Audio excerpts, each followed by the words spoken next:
Hey guys, welcome back. तो एक नई क्लास में आपका स्वागत है और आज हम लोग आईआईटी जैम 2022 के लिए एक क्रैश कोर्स की शुरुआत कर रहे हैं। क्रैश कोर्स बेसिकली इससे मेरा तात्पर्य ये है कि हम लोग कम समय में ज़्यादा चीज़ें कवर करने का प्रयास करेंगे, क्योंकि अब आपके लिए समय जो है वो निरंतर घटता जा रहा है। तो अब हम लोग कुछ चीज़ों को एक तरह से एक में ही समाहित करने का प्रयास करेंगे। मतलब अगर एक टॉपिक है वो मान लो 10 दिन का है, तो उसको हम लोग कोशिश करेंगे कि 4 से 5 दिन में या 3-4 दिन में ख़त्म करने का प्रयास करें। और अगर कोई टॉपिक 5 दिन का है तो कोशिश करेंगे उसमें 1 या 2 ही क्लास लगे।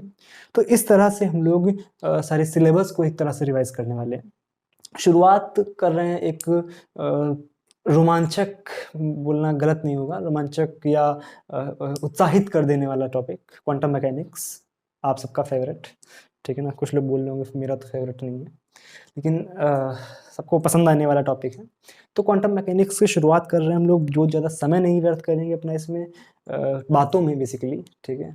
और कुछ भी छोड़ने का प्रयास नहीं करेंगे बेसिकली। अगर कोई चीज़ इस तरह की है, आपको सिर्फ बोलने से समझ आ रही है, तो उसको मैं बोल दूंगा। ये नहीं ज़बरदस्ती कि हर चीज़ मैं इधर श्याम पट्ट पे बोर्ड पे उतारने का प्रयास करूँ, ये कोशिश मेरी नहीं रहेगी, ठीक है। तो क्वांटम मैकेनिक्स की शुरुआत हम लोग बिल्कुल बेसिक से करेंगे और बहुत ज़्यादा लिखने का प्रयास नहीं करेंगे। जितना मैं बोलूँ ध्यान से सुनने का प्रयास करना, ठीक है। क्वांटम मैकेनिक्स,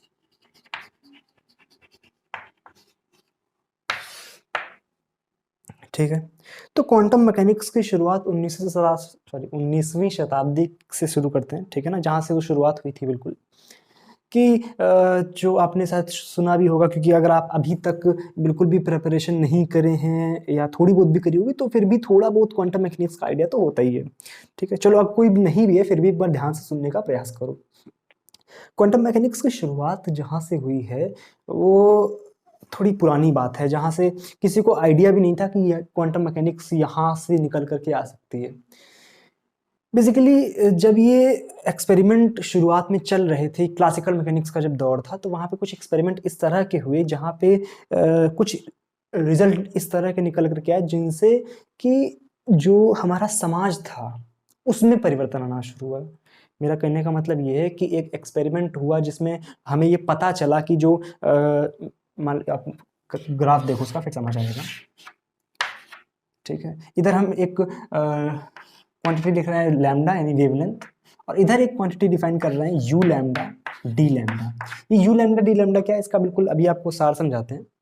लेकिन इसमें एक ग्राफ प्लॉट किया गया जिसको हम लोग वीन डिस्प्लेसमेंट लॉ कहते हैं, जिसके बेसिस पे वीन डिस्प्लेसमेंट लॉ निकल के आता है। उसमें क्या था कि एक कुछ इस तरह से आप एक्सपेरिमेंट समझ सकते हैं कि आप एक बल्ब को या किसी भी चीज़ की रेडिएशन को अगर हम परखने का प्रयास करें, तो रेडिएशन अगर किसी भी चीज़ से निकल रही है, हम बल्ब की अगर बात करें, तो उससे जो भी रेडिएशन निकल रही है वो टेम्परेचर पे डिपेंड किसी तरह से कर रही थी। तो टेम्परेचर कुछ इस तरह से डिपेंड कर रही थी कि जब भी हम लोग उधर हाई वेवलेंथ की तरफ थे, यानी लो टेम्परेचर पे थे, तो हाई वेवलेंथ आ रही थी, इस तरह से कुछ वेवलेंथ आ रही थी। और जब भी हम बढ़े इस तरफ, यानी वेवलेंथ कम हुई, तो टेम्परेचर हमें बढ़ाना पड़ा, इस तरह से, ठीक है ना, इस तरह से कुछ। तो यहाँ पे ये जो भी ये जो जहाँ पे मैक्सिमम वेवलेंथ मिल रही है हमें, ये जो लैम्डा एम है,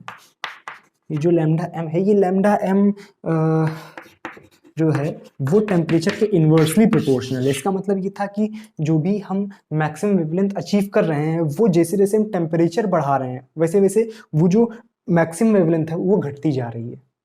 कहने का मेरा मतलब है मैक्सिमम वेवलेंथ, जिस वेवलेंथ पे, मतलब ये लैम्डा, पहले लैम्डा में यहाँ पे मिल रहा है, इसकी लंबाई की बात नहीं कर रहे हैं, वो अलग चीज़ है, वो इधर की क्वांटिटी है। हम सिर्फ इसकी बात कर रहे हैं, यहाँ पे जो लैम्डा मिलेगा, यहाँ पर जो लैम्डा मिलेगा, यहाँ पर जो लैम्डा मिलेगा, इधर बढ़ने पर उस लैम्डा की वैल्यू तो ऑब्वियस सी बात है कम होगी, क्योंकि इधर की तरफ लैम्डा बढ़ रहा है।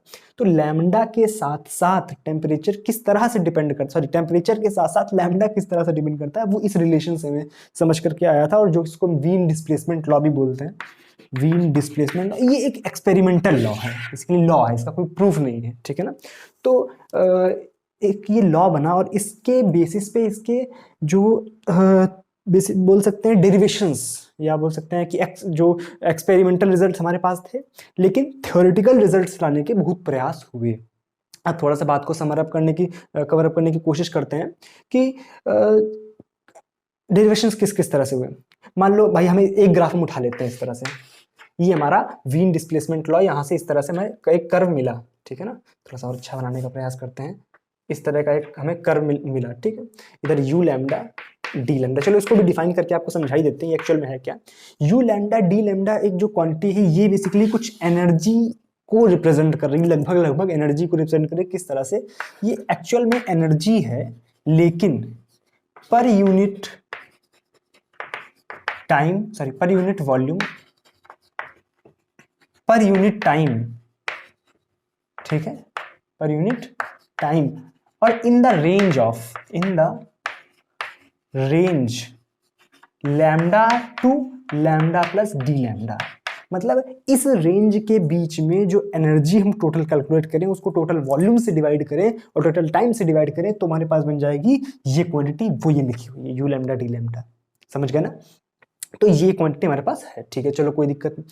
अब एक्सपेरिमेंट जो था उसको थ्योरेटिकल बैकग्राउंड देने के लिए एक जो एक्सपेरिमेंट बहुत फेमस है, आपने नाम सुना होगा, रेले जीन्स लॉ, ठीक है ना। रेले जीन्स लॉ में क्या था कि उन्होंने एक जो एक बॉक्स टाइप का था, ठीक है ना, मतलब एक कल्पना टाइप की एक तरह से समझ सकते हैं आप, ठीक है ना। एक बॉक्स टाइप में है और उसमें उन्होंने रेडिएशन से स्टैंडिंग वेव जनरेट करी। इस तरह का एक बॉक्स हुआ करता था, ठीक है ना, इस तरह का बॉक्स है। और इस बॉक्स में उन्होंने रेडिएशन को जनरेट करके उसमें स्टैंडिंग वेव बनाई।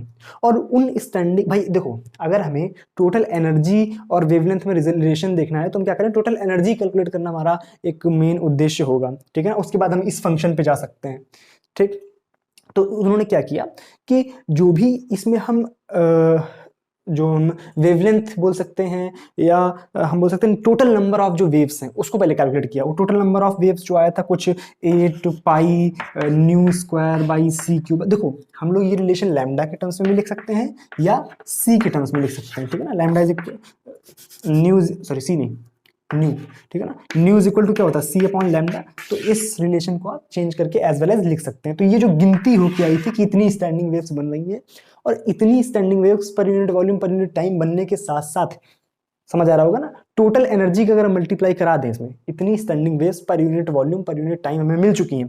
अब इसमें अगर हम टोटल एनर्जी का मल्टीप्लाई करा दें, टोटल एनर्जी का मल्टीप्लाई करा दें, तो हमें जो है वो ये क्वांटिटी न्यू के टर्म्स में बोल सकते हैं, उसको हम लैम्डा के टर्म्स में चेंज कर सकते हैं, ठीक है ना। तो वो क्वांटिटी हमें मिल जाएगी, ये हमने प्रयास किया। तो टोटल एनर्जी उन्होंने किस तरह से कैलकुलेट करी, उसको आप देखो ध्यान से। एक इस पे एक चीज आपको और बताना चाहूंगा इस पे जाने से पहले कि एक साइंटिस्ट जो थे स्टीफन, उन्होंने स्टीफन्स लॉ दिया। और स्टीफन्स लॉ क्या था, लैम्डा, सॉरी, जो यू है यानी कि जो भी एनर्जी है टोटल, वो प्रोपोर्शनल होती है टी रेज़ टू पावर 4 की। ये रिलेशन से हमें लैम्डा डिपेंडेंस नहीं मिलती। ये भी एनर्जी ही है, टोटल एनर्जी ही है, लेकिन इसमें केवल टेम्परेचर डिपेंडेंस है। तो इसमें हम ये आइडिया नहीं लगा सकते कि किस वेवलेंथ पे कितनी एनर्जी है, ये नहीं पता चल पाएगा। इसमें मैक्सिमम वेवलेंथ के लिए हम बोल सकते हैं एक तरह से, ठीक है। तो ये हमें पता चल गया कि अच्छा, यहाँ से रेले जीन्स लॉ ने निकाला कि ने निकाला कि ये गिनती आ गई, टोटल एनर्जी का मल्टीप्लाई कराएंगे और उसको हम total you lambda D lambda lambda के टर्म्स में फाइंड कर सकते हैं, ठीक भाई। तो जो उन्होंने टोटल एनर्जी निकाली, उस टाइम पे क्लासिकल मैकेनिक्स का जमाना था, तो टोटल एनर्जी जो उन्होंने कैलकुलेट करी, वो कुछ क्लासिकली कैलकुलेट करी कि जो टोटल एनर्जी बनेगी, यानी टोटल एनर्जी का जो एवरेज बनेगा, वो कुछ इस तरह से बनेगा कि integration from minus infinity to plus infinity energy E raise to power, इसको इधर लिखा ले लेते हैं, E raise to power minus K, sorry minus H by K T, sorry minus E by K T D, कुछ इस तरह से D E upon integration minus infinity to infinity E raise to power minus E by K T to D E. इस तरह से उन्होंने classically energy calculate करी। और वो जहाँ तक मुझे याद है कुछ इस तरह का बनकर के आई थी। एग्जैक्ट मुझे फॉर्मूला तो उसका नहीं याद है, बट कुछ इस तरह का बन के आया था, जिसका ग्राफ अगर आप प्लॉट करो तो ग्राफ कुछ इस तरह से था, कुछ इस तरह का। मतलब वो छोटी वेवलेंथ्स पे तो हल्का हल्का मिला, लेकिन आगे जाने पर वो बिल्कुल ही उससे मैच करने के अपेक्षा वो अलग चला जा रहा है कहीं। मतलब क्या है, ये जो भी उन्होंने अप्रोच अपनाया, क्लासिकली जो भी अप्रोच किया उन्होंने, वो वहां से रिजल्ट उनको नहीं मिला। तो उसके बाद एंट्री होती है मैक्स प्लैंक की। मैक्स प्लैंक ने क्वांटम मैकेनिक्स का एक बेस बनाने का प्रयास किया। उनको नहीं पता था क्वांटम मैकेनिक्स क्या, उस टाइम पे क्वांटम मैकेनिक्स नहीं थी। उस टाइम पे केवल और केवल क्लासिकल थर्मोडायनेमिक्स का जमाना था, ठीक है। तो उन्होंने जो ट्रिक अपनाई, जो तरीका अपनाया वो ये था कि उन्होंने जो भी एनर्जी है उसको कॉन्टिन्यूअस मानने की जगह छोटे छोटे डिस्क्रीट एनर्जीज मानी कि मतलब अच्छा ये एनर्जी पॉसिबल है, ये एनर्जी पॉसिबल है, इसके बीच की एनर्जी पॉसिबल नहीं है। तो उन्होंने माना कि जो एनर्जी वो पैकेट्स के फॉर्म में मानी उन्होंने, यानी कुछ इस तरह से मानी कि वो जो एनर्जी है वो NH न्यू इस फॉर्म में है कुछ, ठीक है ना। टोटल जो ये जो एनर्जी बनती है वो E is equal to NH nu, यानी H न्यू हो सकती है, 2H न्यू हो सकती है। उनको ये नहीं पता था कि ये क्या है, हम लोगों ने बाद में जाके देखा कि अच्छा ये तो एक फोटोन की एनर्जी है, ठीक है ना। तो NH न्यू हमारे पास बना, और उन्होंने समेशन सॉरी इंटीग्रेशन की जगह समेशन का यूज़ किया कुछ इस तरह से कि समेशन E की जगह उन्होंने सिंपल NH न्यू रखा और e raise to power minus NH nu, है ना, NH nu by K T upon summation e raise to power minus NH nu by K T. इस पूरे को कैलकुलेट किया और वो जो हमारे पास डाटा बन के आया वो कुछ इस तरह से बन के आया कि H nu by e raise to power H nu by K T -1, ये टोटल एनर्जी का एवरेज निकल कर के आया, जिसका हमने इस 8 pi nu square by K T में, सॉरी सी क्यूब में हमने उसका मल्टीप्लाई कराया, किसका, H nu upon e raise to power H nu by K T -1। तब ये जाके बना हमारे पास, और रेंज कहाँ से कहाँ तक, डी न्यू हमने रेंज ली, न्यू से न्यू प्लस डी न्यू, तो हमारे पास बना ये यू न्यू डी न्यू, ठीक है ना। कुछ इसी ये यू लैम्डा डी लैम्डा आप समझ सकते हैं, उसको हम लैम्डा के टर्म्स में चेंज कर सकते हैं, और ये जो एक्सप्रेशन होगा एग्जैक्ट इसको मैच किया। अब अगर आप देखें तो पहले ये इधर ही न्यू हटा दो, आप यहाँ सी या न्यू क्यूब कर दो, ठीक है ना। तो ये न्यू क्यूब और फिर ये बाद में इस पे कुछ डिपेंड करेगा, तो शुरुआत में कुछ इस तरह का आएगा, बाद में कुछ इस तरह, तो इस तरह से ये जो रिजल्ट आया उसको सहेज करके रख लिया गया कि अच्छा ऐसा मिला। लेकिन उस टाइम पे कोई भाई मान कैसे सकता है इनकी बात, क्योंकि क्लासिकल मैकेनिक्स से माना और तुम ये बोलोगे कि एनर्जी डिस्क्रीट है, तो ये बात तो कुछ साबित नहीं होती दिख रही है। तो हुआ क्या कि कालांतर में जब समय गुजरा तो आइंस्टीन साहब की जब एंट्री हुई और फोटो इलेक्ट्रिक इफेक्ट के जो प्रयोग चल रहे थे उसमें कुछ इस तरह की बातें सामने निकल करके आई कि अच्छा जो एनर्जी, जब आपने फोटो इलेक्ट्रिक इफेक्ट के बारे में पढ़ा कि फोटो इलेक्ट्रिक इफेक्ट में क्या होता है कि जब हमारी रेडिएशन गिरती है वो प्लेट पे, तो वहाँ से इलेक्ट्रॉन्स निकलते हैं, और वो इलेक्ट्रॉन्स जो होते हैं वो इस बात पे डिपेंड करती है उनकी काइनेटिक एनर्जी कि हमारे पास जो फ्रीक्वेंसी क्या है, हमारी जो हमारा सोर्स है उसकी फ्रीक्वेंसी क्या है, ठीक है ना। और जो इमिशन हो रहा था, याद करो वो इंस्टेंट, चलो थोड़ा सा और उसको समझते हैं, पहले आप इसको अगर कुछ उतारना चाहो तो उतारो इसमें। तो आई होप यहाँ तक की सारी बातें आपको क्लियर हो गई होंगी। अब नेक्स्ट चीज़ पे हम लोग क्या बात करते हैं कि फोटो इलेक्ट्रिक इफेक्ट में आपने क्या क्या देखा। याद करो फोटो इलेक्ट्रिक इफेक्ट में हम कुछ इस तरह का एक ट्यूब लेते हैं, वैक्यूम में हम रखते हैं इसको, और इसमें हम कनेक्ट कराते हैं इसको हम एक गैल्वेनोमीटर से, तो हमें इस गैल्वेनोमीटर में डेविएशन देखने को मिलता है, जिस पे लाइट हम इंसिडेंट कराते हैं कि यहाँ से इलेक्ट्रॉन्स निकलते हैं, इधर को जाते हैं। ये सारी बातें आपने छोटी क्लासेस में भी करी होती हैं, ठीक है ना। तो ये जो एनर्जी, ये जो चीज़ें थी वो किस चीज़ पे डिपेंड कर रही थी कि हमने ये देखा कि जो भी ये एमिशन हो रहा था इलेक्ट्रॉन्स का, वो एक इंस्टेंटेनियस एमिशन था। ऐसा था, इंस्टेंटेनियस। इंस्टेंटेनियस से तात्पर्य ये है कि जैसे ही लाइट गिरी इलेक्ट्रॉन निकला, वो लाइट जो गिरी अगर वो एक लिमिटेड फ्रीक्वेंसी से कम है तो इलेक्ट्रॉन का एमिशन नहीं हो रहा है, और अगर एक लिमिटेड फ्रीक्वेंसी के बाद है तो इलेक्ट्रॉन का एमिशन हो रहा है। तो ये जो कुछ तथ्य थे। दूसरी बात ये कि हम जितनी इंटेंसिटी डाल रहे हैं, मान लो हमने कुछ अभी इंटेंसिटी डाली, उस इंटेंसिटी से जितने इलेक्ट्रॉन्स निकल रहे हैं, मान लो हमने इंटेंसिटी बढ़ा दी, तो ये नहीं है कि इलेक्ट्रॉन्स जल्दी निकल आएंगे या मतलब देर से निकलेंगे, या मतलब कुछ भी कर लो, केवल नंबर ऑफ इलेक्ट्रॉन्स तो बढ़ जाएंगे अगर हम इंटेंसिटी बढ़ा रहे हैं, लेकिन वहां पर जो इलेक्ट्रॉन्स की काइनेटिक एनर्जी है, जो उनकी स्पीड है, उस पर कोई फर्क नहीं पड़ता है। इसका मतलब ये है कि ये जो भी इलेक्ट्रॉन्स, सॉरी ये जो भी हम लाइट गिरा रहे हैं, इसको अगर हम वेव मान के चलेंगे तो ये सारी की सारी बातें समझ नहीं आती हैं। लेकिन अगर हम इसको एज अ पार्टिकल समझ के चलते हैं तो हमें ये बातें समझ आती हैं, जो कि मैक्स प्लैंक ने भी यही बात बोली थी कि हम लाइट को उन्होंने क्लियरली तो नहीं बोला था, बट उन्होंने बोला था कि हाँ, हम लोग इसको एक लिमिटेड एनर्जी का सोर्स मान के, मतलब लिमिटेड इन द सेंस कि डिस्क्रीट एनर्जी का सोर्स भी मान सकते हैं। तो हमने यहाँ पर डिस्क्रीट माना,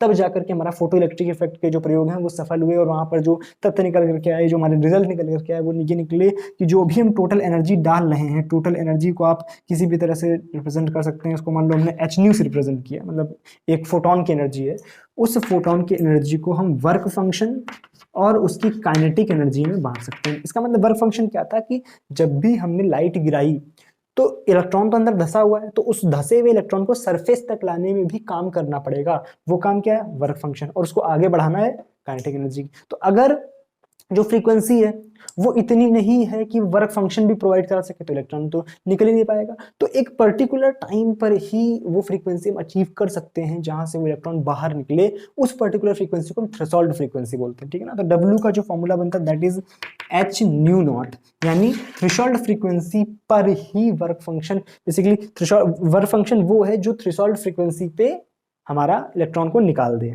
ठीक है ना। भगाएगा नहीं, केवल निकाल के सरफेस तक ले आएगा, ठीक है। तो इसको हम इस तरह से लिख सकते हैं, H nu is equal to H nu not plus kinetic energy, ठीक है ना। या से आप काइनेटिक एनर्जी को हाफ एम वी स्क्वायर भी लिख सकते हो, तो आप वेलोसिटी भी कुछ भी कर सकते हो, ठीक है ना। तो ये रिलेशन आपको समझ आना चाहिए कि अच्छा फोटो इलेक्ट्रिक इफेक्ट में ये क्या होता है, ठीक है। अब बहुत ज्यादा इस पे बातें करने का कोई तथ्य नहीं बनता है, क्योंकि बहुत छोटी सी बात है, और इस पे अगर सवाल बनता है तो सिर्फ इसी पे बनता है, और डायरेक्ट बनता है, बहुत बड़ा सवाल नहीं बनता। उसको आपको इलेक्ट्रॉन वोल्ट में ये देगा, ये दे देगा, काइनेटिक एनर्जी या वेलोसिटी कुछ भी इस तरह से पूछ सकता है, ठीक है। तो अब बात करते हैं हम लोग कॉम्पटन इफेक्ट की। तो कॉम्पटन इफेक्ट में हम लोग क्या बात करते हैं, ये भी एक तरह से पार्टिकल नेचर को ही सपोर्ट करता है लाइट के। किस तरह से कि मान लो हमारे पास एक ही इलेक्ट्रॉन रखा हुआ है और इसमें हमने एक्सरे गिराई, एक्सरे गिराई इन द सेंस हमने एक यहाँ पे एक्सरे मारी, ठीक है। इसकी कुछ भी हमारे पास वेवलेंथ थी और कुछ इसका हमारे पास एनर्जी थी, ठीक है ना। इस तरह से हमने मान लिया, और जब वो जाकर के इससे टकराती है तो ये जो इलेक्ट्रॉन है ये एक तरफ को भागता है, और जो हमारे पास रे है वो स्कैटर्ड हो जाती है, वो इस तरह से स्कैटर्ड हो जाती है दूसरी तरफ। और मान लिया वो फाई एंगल पे स्कैटर्ड हुई है, और ये हमारा जो है थीटा एंगल पे रिक्वाइल हो गया एक तरह से, ये जो रिक्वाइल इलेक्ट्रॉन है, और यहाँ पर इसकी जो वेवलेंथ है वो लैम्डा प्राइम हो जाती है। तो इसको बोलते हैं शिफ्ट कितनी हुई, जो वेवलेंथ है वो इससे टकराने के बाद कितनी शिफ्ट हुई, ये कॉम्पटन इफेक्ट के अंतर्गत हम समझते हैं। तो जो शिफ्ट आती है वो कुछ इस तरह से आती है कि lambda minus lambda prime, sorry lambda prime minus lambda is equal to कितनी चेंज हुई, lambda prime minus lambda is equal to lambda C 1 minus cos five, जहां पे लैम्डा सी की जो वैल्यू होती है वो होती है एच अपॉन एम नॉट सी, जहां पे एम नॉट क्या है, रेस्ट मास ऑफ इलेक्ट्रॉन। इससे हम गवर्न करते हैं कि क्या शिफ्ट आया। कॉम्पटन इफेक्ट में बेसिक से आप 2-4 सवाल कर लो इनसे और आपके कॉन्सेप्ट क्लियर हो जाएंगे। बहुत ज्यादा समझने की कोई खास जरूरत नहीं है, आपको कॉन्सेप्ट पता होना चाहिए। डेरिवेशन तो आप खुद से भी एक तरह से गणित है उसमें, और कुछ भी नहीं है। आपको पता है कि करना क्या है इसमें, सिर्फ इसमें एक्स एक्सिस में, वाई एक्सिस में मोमेंटम कंजर्वेशन और एनर्जी कंजर्वेशन के 2-3 हमारे इक्वेशंस बनेंगे, उनको सॉल्व करके हम ये इस रिजल्ट तक आराम से पहुंच सकते हैं। तो ये हमारी बात होगी कॉम्पटन इफेक्ट की। ये जो थी बेसिक सी बातें होती हैं कि कभी भी हम किस तरह से जो लाइट है उसके वेव नेचर को छोड़ करके उसके पार्टिकल नेचर को समझ सकते हैं। अब हम लोग एग्जैक्टली आ जाते हैं कि पार्टिकल नेचर को गवर्न किस तरह से करेंगे, क्वांटम मैकेनिक्स की शुरुआत किस तरह से करेंगे, वेव फंक्शन क्या होता है एक्चुअल में, किस तरह से हम प्रोबेबिलिटी निकालते हैं। तो आज एक काम करते हैं, उसको हम शुरुआत नहीं कर रहे हैं, क्योंकि आज सिर्फ एक तरह से छोटी सी इंट्रोडक्शन की क्लास थी कि आके आप जाग जाओ कि हाँ शुरुआत हो चुकी है। अब एक युद्ध स्तर पे हम लोग अपने जो सफ़र की शुरुआत कर रहे हैं, ठीक है। तो चलो तैयार हो जाओ काम के लिए, और इसको नोट कर लो, साथियों को भी बता दो कि क्रैश कोर्स आ गया है, बाकी कोई दिक्कत नहीं, ठीक है। तो चलो अब मिलते हैं अगली क्लास में। अगली क्लास में जानते हो ना क्या करना है। चलो तब तक के लिए thank you so much, bye bye.